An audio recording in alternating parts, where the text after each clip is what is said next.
1759 अफगानिस्तान और हिंदुस्तान की सरहद पर एक बार फिर एक मनहूस साया नमूदार होने लगा।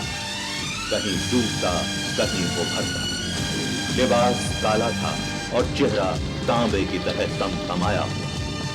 ये था अफगानी लुटेरा अहमद शाह अब्दाली। ये 5वीं बार था जब तबाही खाने वाला उसका टिड्डी दल लश्कर हिंदुस्तान की तरफ आ रहा था। इस बार रोहेला सरदार नजीबुद्दौला के बुलावे पर, जो अपने को कुछ बनाने के लिए इस मुल्क का सब कुछ बिगाड़ रहा था, उसने अब्दाली को अपने लश्कर की पेशकश की और उसके कदम से कदम मिलाकर चलने लगा। अब्दाली से टक्कर लेने और हिंदुस्तान की आबरू बचाने के लिए कोई हिंदुस्तानी ताकत तैयार नहीं हुई।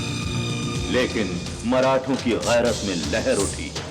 पेशवा बालाजी बाजीराव ने अपने चचाजाद भाई सदाशिवराव भाऊ की कमान में 2 लाख का लश्कर 800 कोस दूर पुणे से रवाना किया।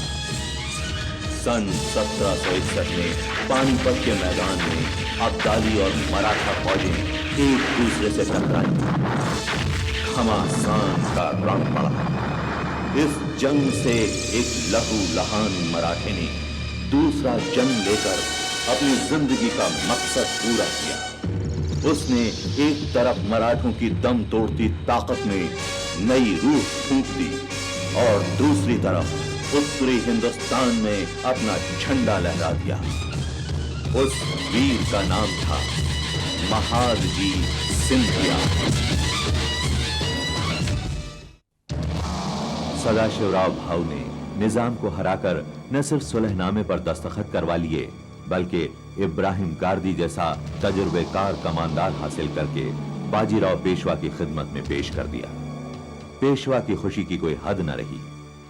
इस मौके पर जश्न मनाया गया, लेकिन उसी वक्त दत्ताजी सिंधिया की मौत की दर्दनाक खबर ने सबकी खुशी पर पानी फेर दिया।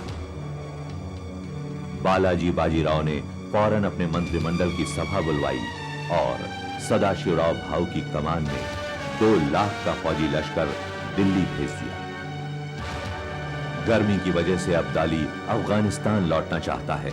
इस खबर से परेशान नजीबुद्दौला मदद के लिए अपने मुंह बोले बाप मल्हार राव होलकर के पास जाता है।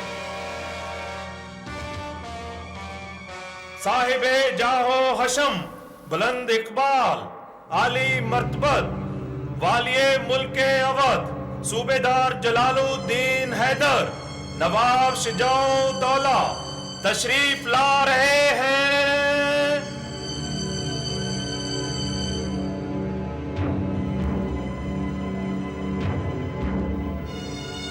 तशरीफ रखिए।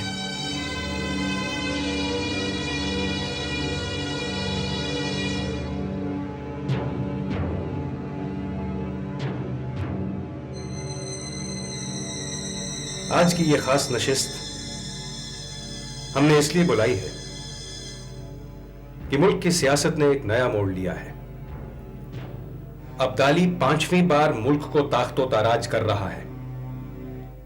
पंजाब पर कब्जा कर लिया है। इसमें उसकी मदद हमारे पड़ोसी नजीब खान रोहेले ने की है और अब हमसे यह उम्मीद की जा रही है कि हम भी एक गैर मुल्की हमलावर का साथ दें। इधर हमारे यहां पेशवा जी के सफीर पंडित काशीराज जी पेशवा बालाजी बाजीराव का पैगाम लाए हैं कि उन्हें भी हमारी मदद की जरूरत है। इस पैगाम ने हमें एक तारीखी दौराहे पर ला खड़ा किया है। हम क्या करें? हमें आपकी बेशकीमत सलाह की जरूरत है। वाली अवध एक बड़ी फौजी और माली ताकत के मालिक हैं। आप ही हैं जो उस खुकार अब्दाली को रोक सकते हैं, जिसने हिंदुस्तान को रौंदा और पामाल किया है। राजा बैनी प्रसाद जी सही कह रहे हैं। हमें उस हमलावर अब्दाली के साथ नहीं, मुंह तोड़ने वाली ताकतों का साथ देना चाहिए। वाली अवध की पहली जिम्मेदारी अवध की रियाया की सलामती है। अब तक हम महफूज हैं, लेकिन अगर हमने उसका साथ नहीं दिया तो रोहेला नजीब खान, जो हमारा दोस्त हरगिज नहीं है, कभी भी अब्दाली के वैशी लश्कर का रुख हमारी तरफ मोड़ सकता है। पंडित काशीराज जी, हमारे लिए अवध और उसकी रियाया की सलामती सबसे अव्वल रहनी चाहिए। आप कुछ कहना चाहते हैं? जी हां, महामहिम की पहली जिम्मेदारी अवध ही के लिए है, लेकिन देखना यह है कि आज अवध महफूज और अब्दाली दूर सही, लेकिन कल क्या ऐसा रहेगा? बुंदेलखंड के नजीब खान ने अब्दाली को बुलाया है। जिस दिन उसका दिल्ली पर कब्जा हो गया, अवध बाकी उत्तरी हिंदुस्तान से कटकर रह जाएगा। फिर नजीब को अवध की तरफ आंख उठाकर देखने से रोकने के लिए कौन रहेगा? शायद यही सोचकर श्रीमंत पेशवाजी महाराज ने निवेदन भेजा कि अब्दाली को रोकने के लिए पुणे से जो लश्कर चला है, महामहिम उसकी मदद करे। और अगर हम ना आपका साथ दें और ना अब्दाली का,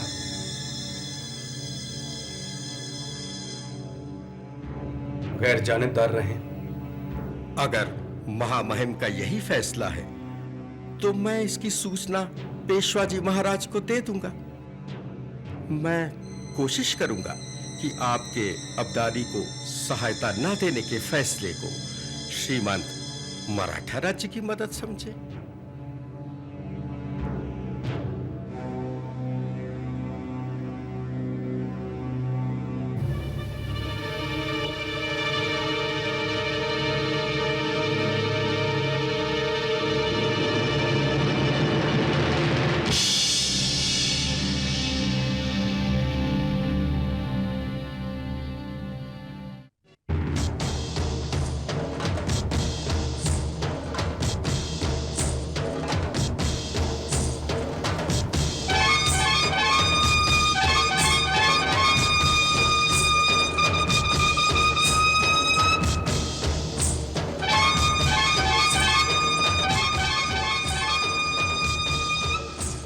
पंडित काशीराज जी पधार रहे हैं।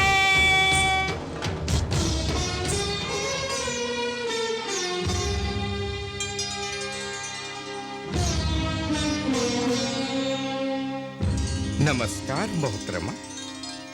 नमस्कार, तशरीफ रखिए।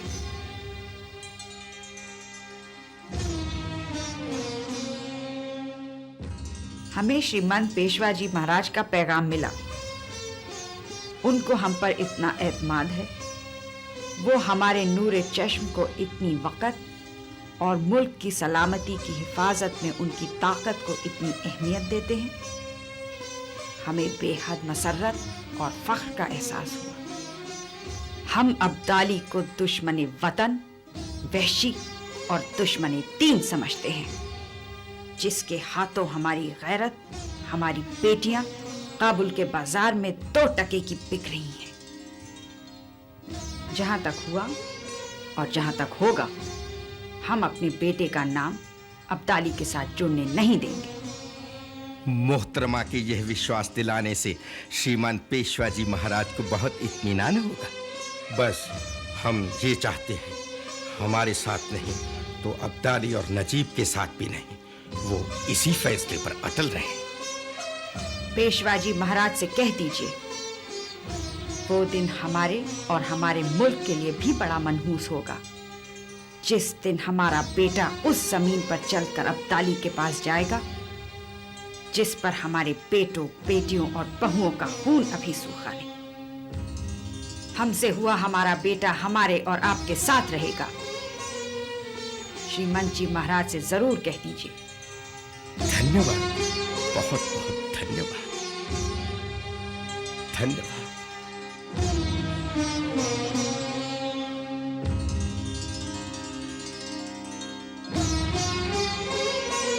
हमारी तमन्ना है फर्जंदे अर्जुमंद नवाब शुजाउद्दौला हमारी खिदमत में हाजिर हों। हुक्म की तामील होगी। हुजूर पुरनूर, आली जां, आली मर्तबत, वालिए अवध, आली जनाब नवाब शुजाउद्दौला बहादुर तशरीफ लाते हैं।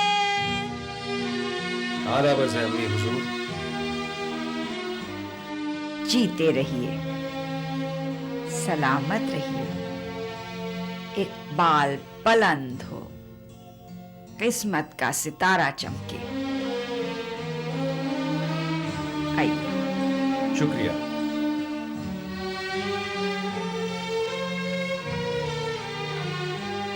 हजरत साहिबा, आपका हुक्म सादिर होते ही हम हाजिर हो गए।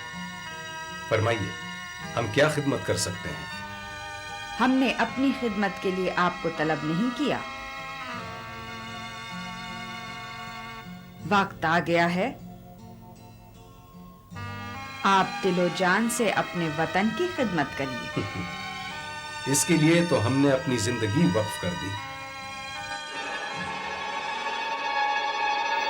आप हमारा इशारा नहीं समझे? जी नहीं, जरा वजाहत फरमाइए। सुना है अब्दाली और मराठों की कश्मकश में आपने अभी तक फैसला नहीं किया कि आप किसका साथ देंगे। हुजूर अम्मी जान, सियासी नुक्ते नजर से यह बड़ा ही उलझा हुआ मामला है। अगर हमने मराठों का साथ दिया और वो जीत गए तो इमाद उल मुल्क ही वजीर आजम बने रहेंगे, इसमें हमारा कोई फायदा नहीं। और अगर हमने अब्दाली का साथ दिया और वो जीत गए तो वजीर आजम नजीब उद दौला को बना दिया जाएगा, इसमें भी हमारा कोई फायदा नहीं। नूरे चश्म, जिंदगी में ऐसे मौके भी आते हैं जब हक और इंसानियत के फायदे के लिए अपना फायदा कुर्बान करना पड़ता है, और आपकी जिंदगी में यही वो मौका है। मुगलिया सल्तनत के सूरज को कहन लगा हुआ है। हिंदुस्तान की तारीख में बड़ा नाजुक वक्त है। गैर मुल्की जालिमो जाबिर अब्दाली 5वीं बार हमारे मुल्क की तबाही और बर्बादी के लिए आ थमका है। ऐसे में आपका फर्ज है कि अपने मुल्क और अपने वतन की हिफाजत के लिए अपनी शमशीरें आबदार निकाल लें।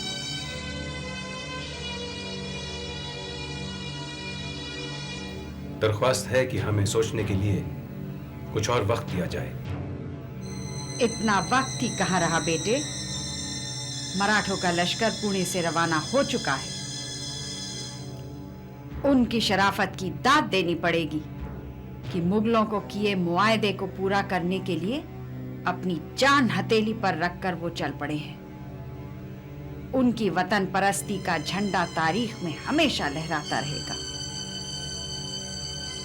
और याद रखिए, तारीख का लिखा पत्थर की लकीर हो जाता है। अगर आपने अपने वतन से प्यार का मुजाहिरा नहीं किया तो तारीख आपको कभी माफ नहीं करेगी। या तो अब्दाली की गुलामी का धब्बा अपने नाम पर हमेशा के लिए लगवा लीजिए, या सुनहरे हरफों में अपना नाम लिखवा लीजिए। गैर जानिबदार भी ना रहिए, मराठों का साथ दीजिए। हमें जो भी समझाना था हमने समझा दिया, आगे आपकी मर्जी।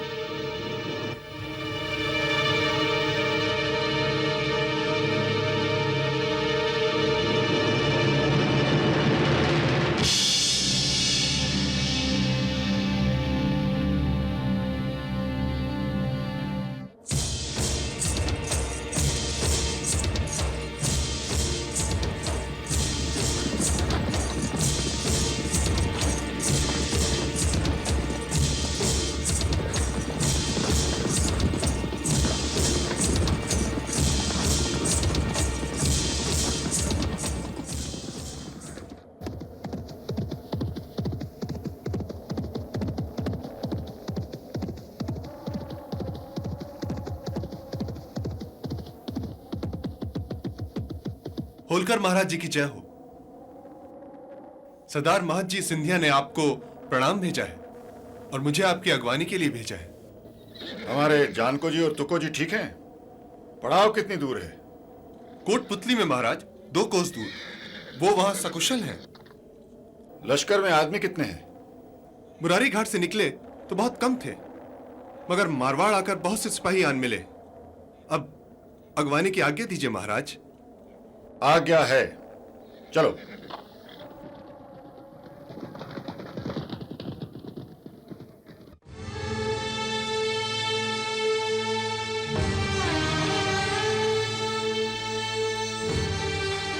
लेटे रहिए, आप लेटे रहिए चनकोबा।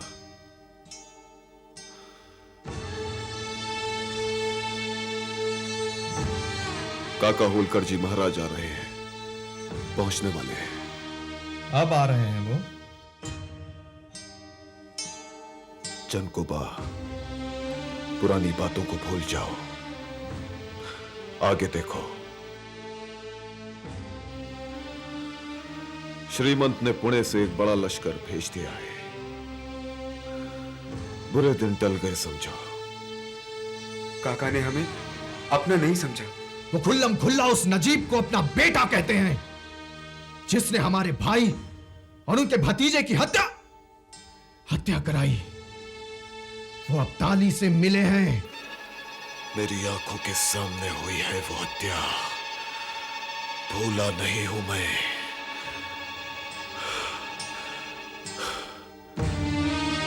पर उनकी अपनी राजनीति है, हमारी राजनीति की तरह। और हमने भी उन्हें पूरा आदर नहीं दिया शायद। पर अब जब वो आ रहे हैं हमारे साथ खड़े होने, तो उनका पूरा आदर करना हम छोटों का कर्तव्य है। महाराज की जय हो। महाराज, मल्हार राव होलकर जी महाराज पहुंच गए हैं। आप लेटे रहिए, हम उन्हें लेकर आते हैं।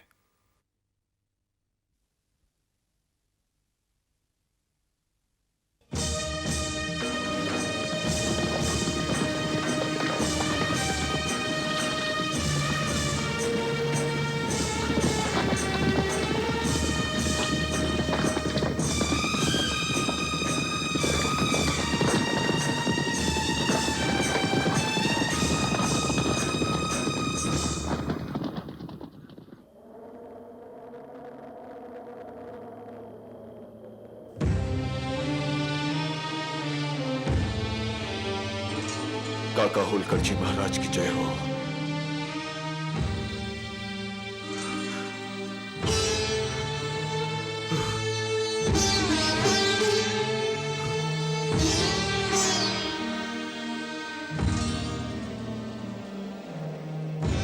नमस्कार।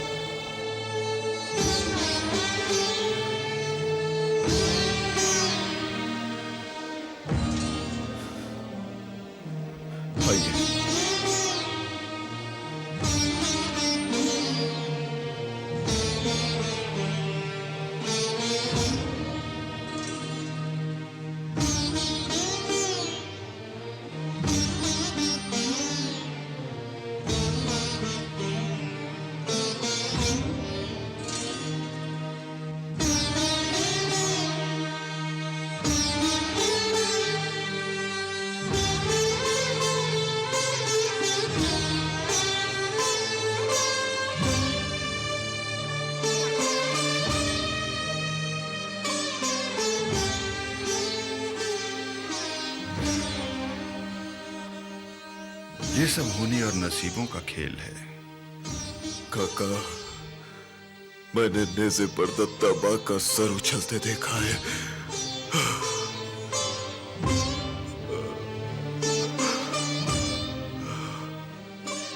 अपने आप को संभालो।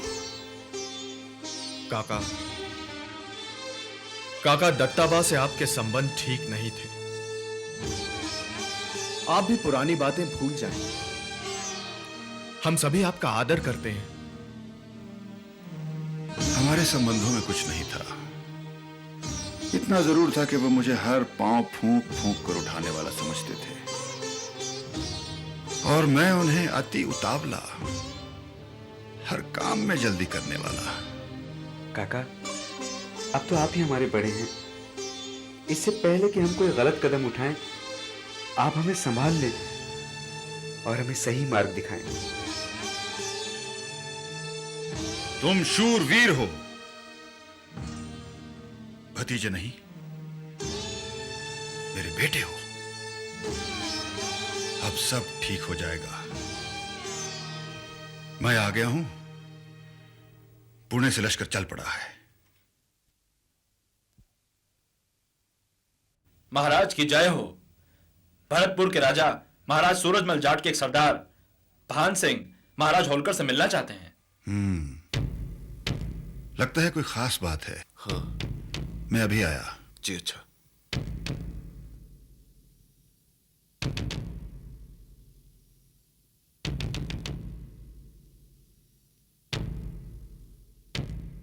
देखें, कब तक होलकर काका हमें अपनी संतान समझते हैं। है तो जबरदस्त सेनापति।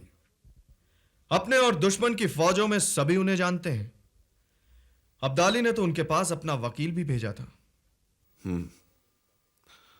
पता नहीं काका पर कितना भरोसा किया जा सकता है। वो नजीबुद्दौला को भी अपना बेटा समझते हैं, जो हमारा बदतरीन दुश्मन है। नजीब ही की बदौलत अब्दाली हिंदुस्तान पर बार बार हमला करता रहता है। और वो चुप रहो, वो आ रहे हैं। बैठिए बैठिए। ये सरदार भान सिंह हैं, राजा सूरजमल की तरफ से आए हैं। नमस्कार। भान सिंह, होलकर का कोई राज सिंधिया खानदान से छुपा नहीं रहता। जो मुझे बताया है इन्हें भी बता दीजिए, ये सुनकर खुश होंगे। महाराजा सूरजमल होलकर महाराज और सेनापति महादजी सिंधिया के दर्शन करना चाहते हैं। इसके लिए आप जो भी दिन और समय निश्चित करेंगे वो अवश्य पधारेंगे। यह तो बड़ी अच्छी खबर है। इसका मतलब यह हुआ कि नजीब के खिलाफ वो हमारा साथ देने को तैयार हैं। अब ये तो स्वयं महाराज सूरजमल ही आपको बता पाएंगे।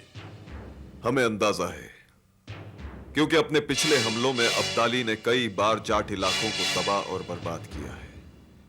इसीलिए महाराज सूरजमल हमारा साथ देंगे। इसके विपरीत राजपूतों से हमने तावान चौथ और सरदेश मुखी वसूल की है, इसलिए राजपूत हमारा साथ नहीं देंगे। राजपूत अगर गैर जानिबदार भी रहे तो इसमें हमारा बड़ा फायदा है। तो मैं महाराज सूरजमल को क्या जवाब दूं? वो जब चाहे तशरीफ लाएं, जल्दी से जल्दी हम उन्हें अपने सर आंखों पर बिठाएंगे। महाराज की जय हो।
नमस्कार।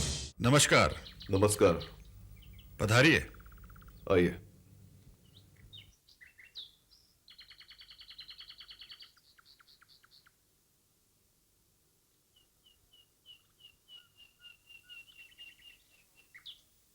हम आपका साथ देने के लिए तैयार हैं,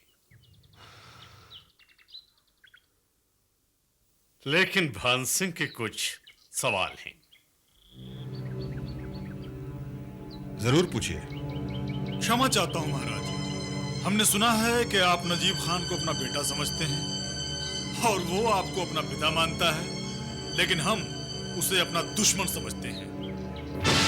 ये वो शख्स है कि जहां तलवार की तेज धार काम नहीं करती, वहां अपनी मीठी जबान से काम लेता है, दुश्मन को दोस्त बनाता है और अपना उल्लू सीधा कर लेता है।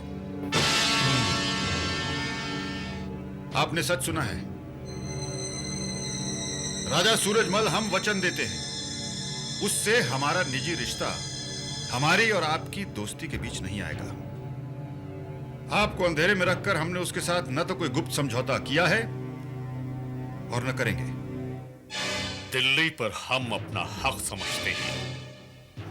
सूरजमल जी, पेशवा जी महाराज की नीति है मुगल बादशाहों को अपने हाथ में रखना, दिल्ली पर कब्जा करना नहीं। हम चाहेंगे सूरजमल जी, जब दुश्मन सर पर खड़ा हो आखिरी फैसले नहीं करते। हम क्या चाहते हैं, क्या चाहेंगे, आप समय पे छोड़ दीजिए। हम अब्दाली को खदेड़ कर भगा दें, हम दोस्त बन जाएं, इस देश में हमारे लिए जगह की कमी नहीं होगी।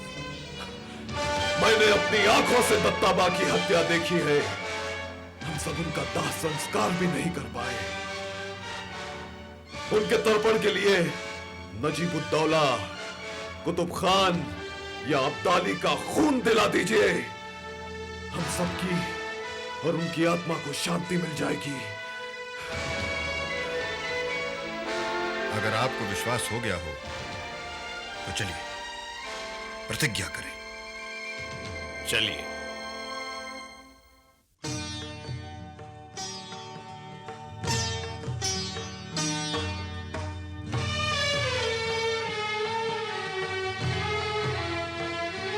ओम नमो शिवाय।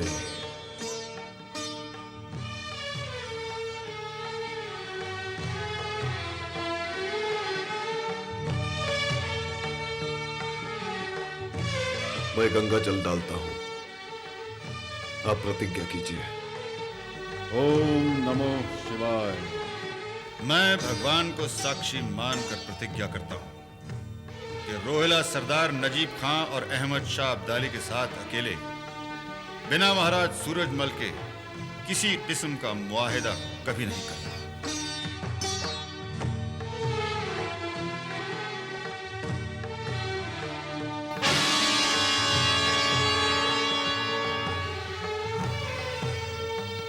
आइए सूरजमल जी, प्रतिज्ञा कीजिए। प्रतिज्ञा करता हूं कि अपनी फौज के साथ पेशवा का लश्कर लेकर नजीब खां और अब्दाली का नाश करूंगा, लेकिन दिल्ली पर अपना अधिकार कायम रखते हुए।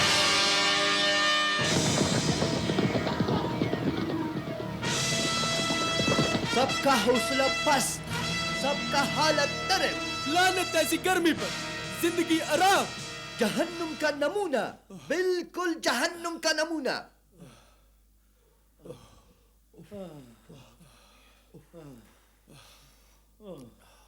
हरे घास धूप से सफेद, सिपाही जंग क्या करेगा? सिपाही को शाह बाबा सजा देगा, बगावत मुमकिन।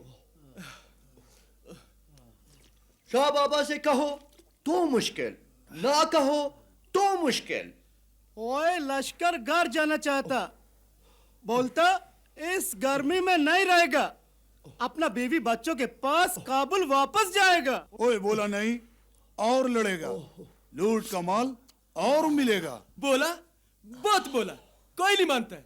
ओए शाह बाबा से बोलो। ओए हाँ, ओए इसके सिवा और कोई रास्ता भी तो नहीं है। चलो शाह बाबा के महल जाता है, हिम्मत करके उनसे बात करता है। हाँ, हाँ, हाँ, चलो, हाँ, चलो, चलो। बिस्मिल्लाह।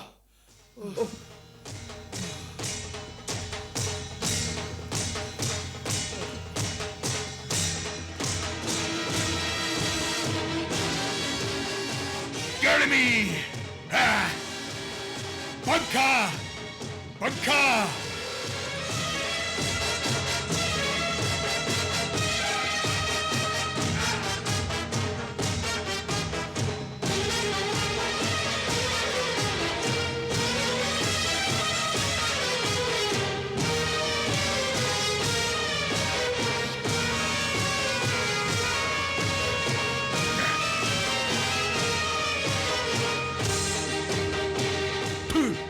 ये भी फीका।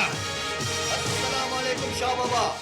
ओए बरखुरदार, शाहपजान, वालेकुम अस्सलाम, वालेकुम अस्सलाम। ये मुल्क कैसा?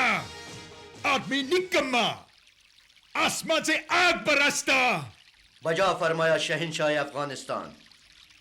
आपका तमाम लश्कर आजिज।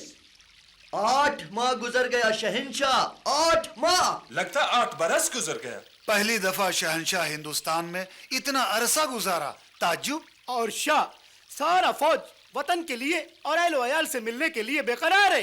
हर एक सिपाही पूछता है कब जाएगा, कब जाएगा। ओए, हम जानता वो भी हमारे तरह काबुल जाना चाहता। उनको कहो जाएगा, जाएगा। शहंशाह वो हमारा नहीं सुनता।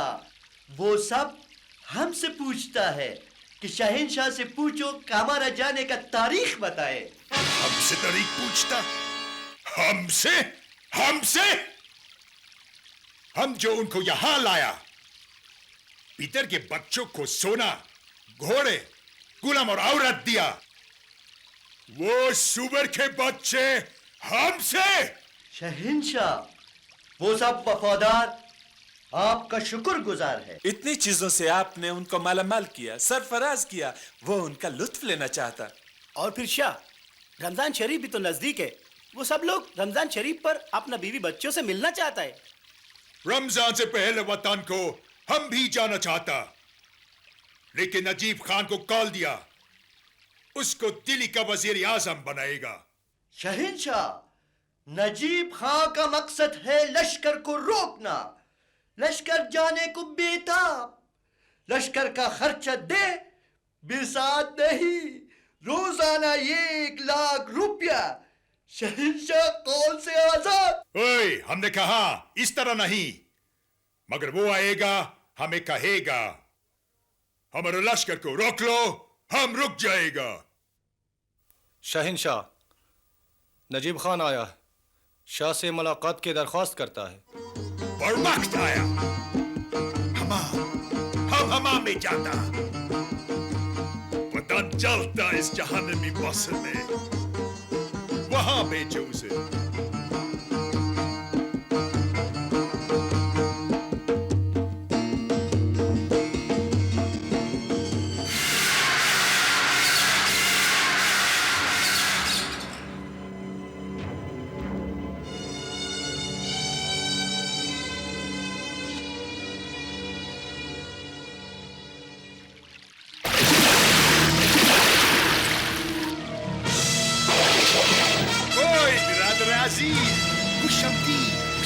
अस्सलाम वालेकुम शहंशाह अफगानिस्तान। वालेकुम अस्सलाम।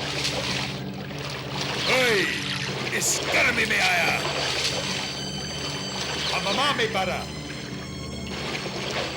बाहर आग बरसता, हम काबुल जाएगा, हमारा लश्कर हच्चर छोड़ बैठा। आप नहीं जा सकते हैं शहंशाह।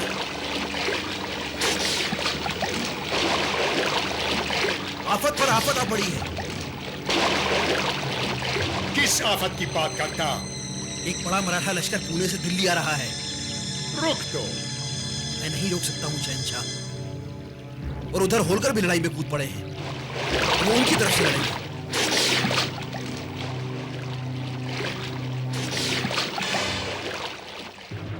तो जातराजा सूरजमल, वो भी उनके साथ मिल गया है। राजपूतों को मिला लो। वो कुछ नहीं कर सकते हैं शहंशाह। हम क्या कर सकता? आप रुक जाइए, आप रुक जाइए, आपने मुझे कॉल दिया है।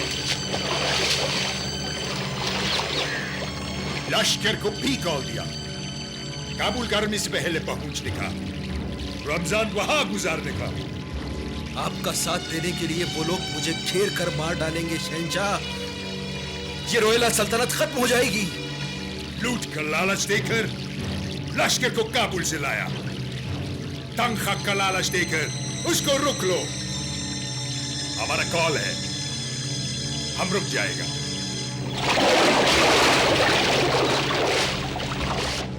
मेरा खजाना खाली है शहंशाह,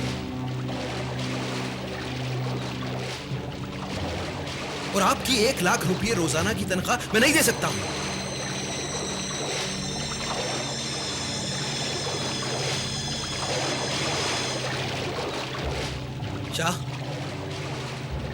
अगर मैं ये रकम किसी और से दिला दूं 1,00,000 रुपया योमिया? किसे? किसी से भी। वो रकम भी देगा, फौज भी देगा, लेकिन आपको मेरा साथ देना होगा। साथ देगा? किस बात में? एक बड़ा मुर्गा बाकी है अभी इस मुल्क में, हम उसे फंसा कर लाएंगे। तुम लाओ, हम उसे हलाल करेंगे।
अस्सलाम वालेकुम। वालेकुम सलाम।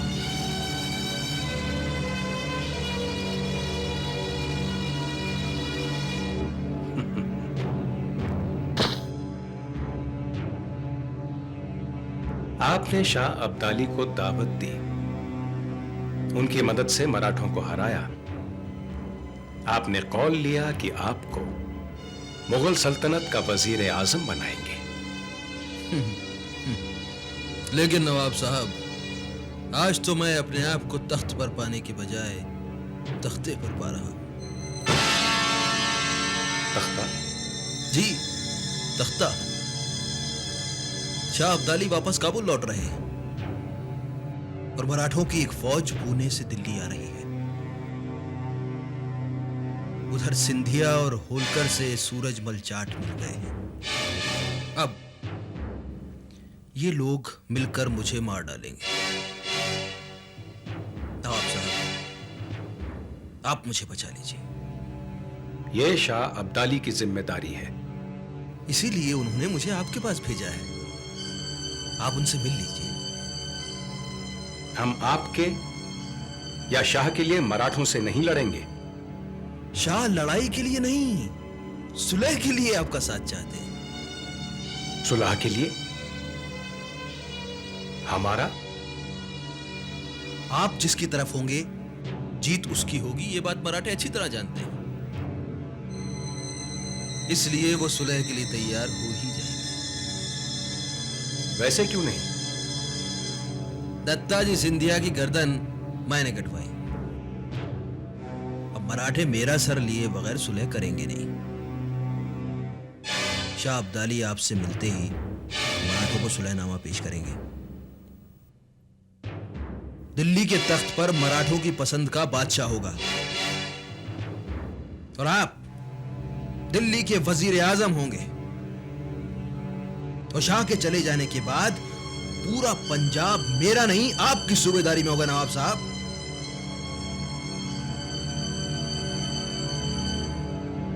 मराठे मान जाएंगे, शाह लौट जाएंगे और आप जो बनना चाहते हैं वो बन जाएंगे और मुझ नाचीज की जान बच जाएगी।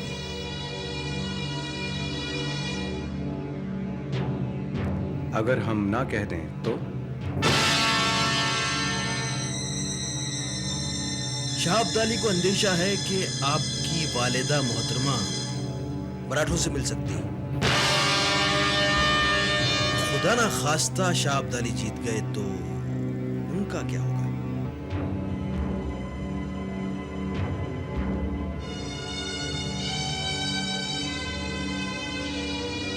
नवाब साहब, आप ये सर कलम कर दीजिए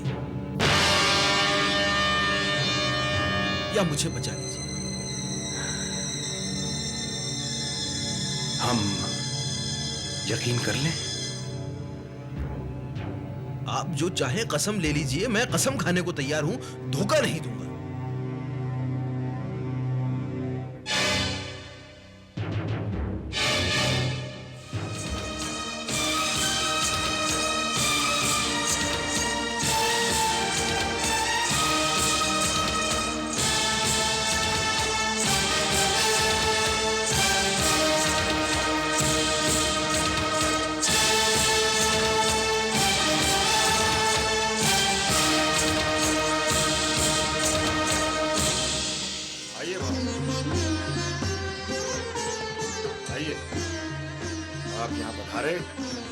आपने यहाँ की रौनक और हमारी इज्जत बढ़ाई। हम आपके आभारी। ये आपका बड़प्पन है उल्कर महाराज जी। दत्ता जी की हत्या की खबर सुनकर विश्वास कीजिए कि हमें दिली दुख हुआ। श्रीमंत पेशवा अपनी ओर से हम शोक प्रकट करते हैं। मैं धन्यवाद। होनी को कौन टाल सकता है भाव, लेकिन यह घाव हमारे दिल पर हमेशा हरा रहेगा। पधारिए श्रीमान।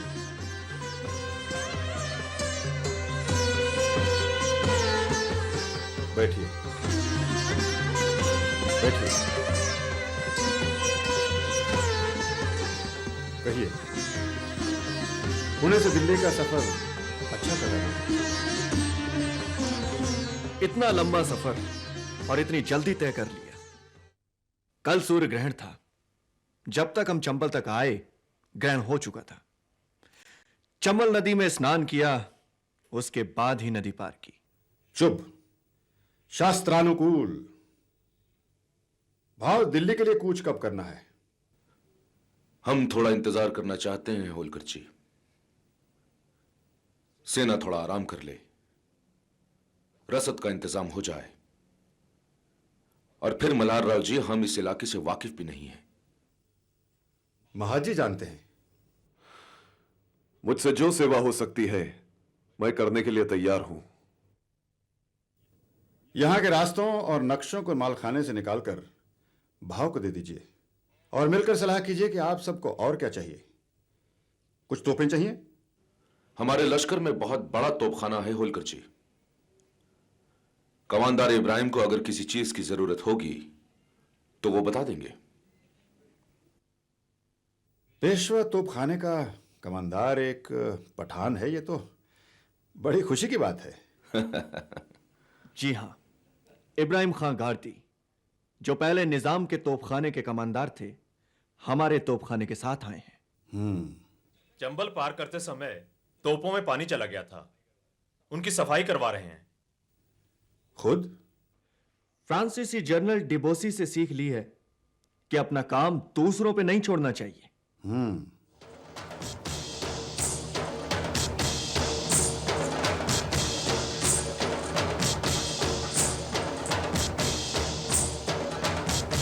नमस्कार, बैठिए।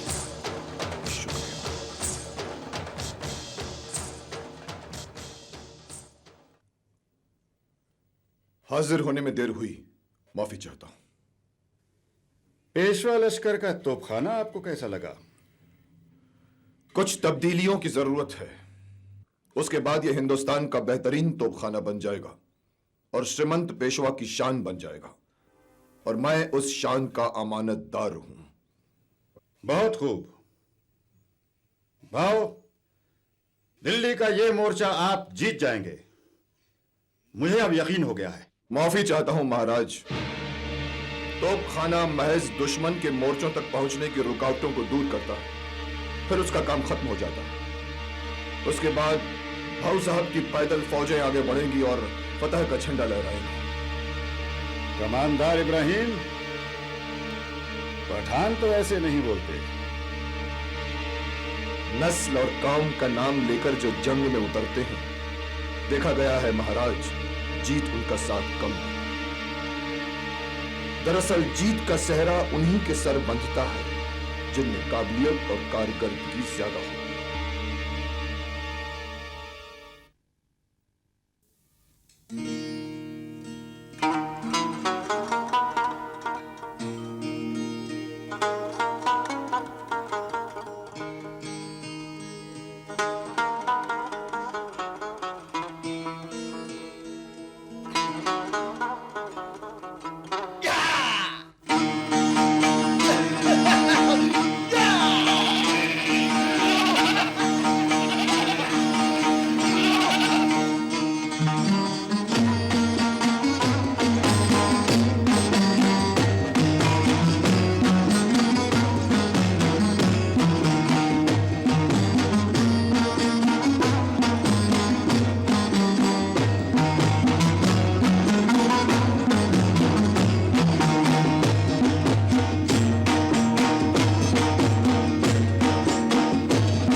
ये सब क्या हो रहा है? आपकी आमद की खुशी में सलामी है नवाब साहब, सलामी है।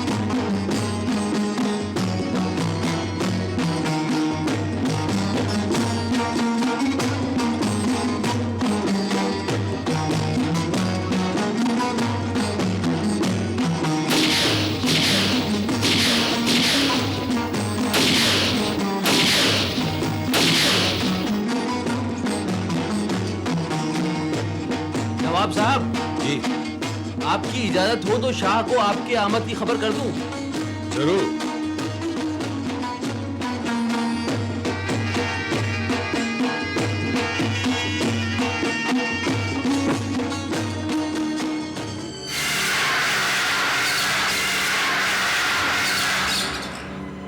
शहनशाह अफगानिस्तान फातह हिंदुस्तान, अस्सलाम वालेकुम। वालेकुम अस्सलाम। शाबाश शाबाश। हुई हमारा बदमाश बिरादर फलक को पेवंद लगाता, कुर्बानी के लिए बकरी की बजाय दुम बनाता।